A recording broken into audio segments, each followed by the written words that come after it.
দ্রুত সময়ের মধ্যে পবিত্র কোরআন মুখস্থ করে হাফেজ হওয়ার বিস্ময়কর এক কৃতিত্ব গড়েছেন ৬ বছর বয়সী শিশু আব্দুর রহমান। মাত্র ৩ মাসে পবিত্র কোরআন মুখস্থ করেছেন তিনি। ইংরেজিতেও রয়েছে তার বিশেষ দক্ষতা, যা যে কাউকে মুগ্ধ করছে। হাফেজ আব্দুর রহমান জানান, শিক্ষকদের সহযোগিতায় মাত্র ৯১ দিনে কোরআন মুখস্থ করেছেন। বড় হয়ে ইসলামিক স্কলার হতে চান তিনি। আমি আমার ওস্তাদদের সহযোগিতায় ৯১ দিনে সম্পন্ন করেছি। আমি বড় একজন ইসলামিক স্কলার হতে চাই। আপনার সকলে আমার জন্য দোয়া করবেন। হাফেজ আব্দুর রহমান কুমিল্লা জেলার চান্দিনা উপজেলার মাধাইয়া ইউনিয়নের জোরপুনি গ্রামের বাসিন্দা প্রবাসী ফরাদ হোসেন ও তাহমিনা আক্তার দম্পতির সন্তান।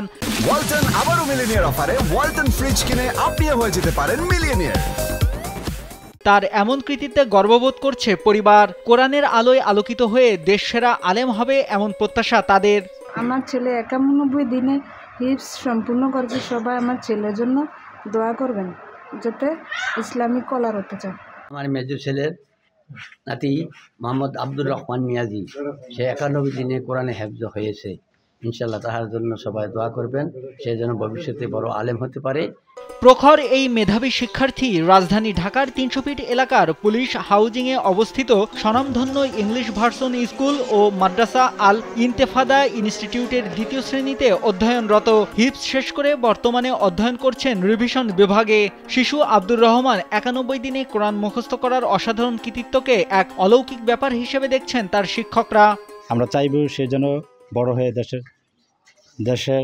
এবং দেশের মানুষের সেবা করতে পারে এবং আল্লাহ তাআলা যেন তাকে একজন বড় ইসলামিক স্কলার হিসেবে কবুল করে।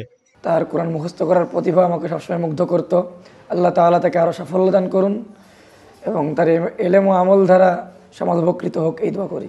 এদিকে চান্দিনার জোরপুনি সরকারি প্রাথমিক বিদ্যালয় মাঠে উপজেলা বিএনপির পক্ষ থেকে শিশু আব্দুর রহমানের অসামান্য কৃতিত্বের জন্য তাকে সংবর্ধনা জানানো হয়। এ সময় বিস্ময় বালককে নগদ ১০,০০০ টাকা ও সম্মাননা ক্রেস্ট দিয়ে তাকে সম্মানিত করেন অতিথিরা। শিশু আব্দুর রহমান ২০২৩ সালের ডিসেম্বরের শেষ দিকে আল ইন্তেফাদা ইনস্টিটিউটে ভর্তি হন। ২০২৪ সালের ১০ জানুয়ারি আনুষ্ঠানিকভাবে তার পড়ালেখা শুরু হয়। প্রথমে সে কোরআন দেখে দেখে পড়া শুরু করেন, পরে মাত্র ৯১ দিনের মধ্যে সম্পূর্ণ কোরআন মুখস্থ করে ফেলেন।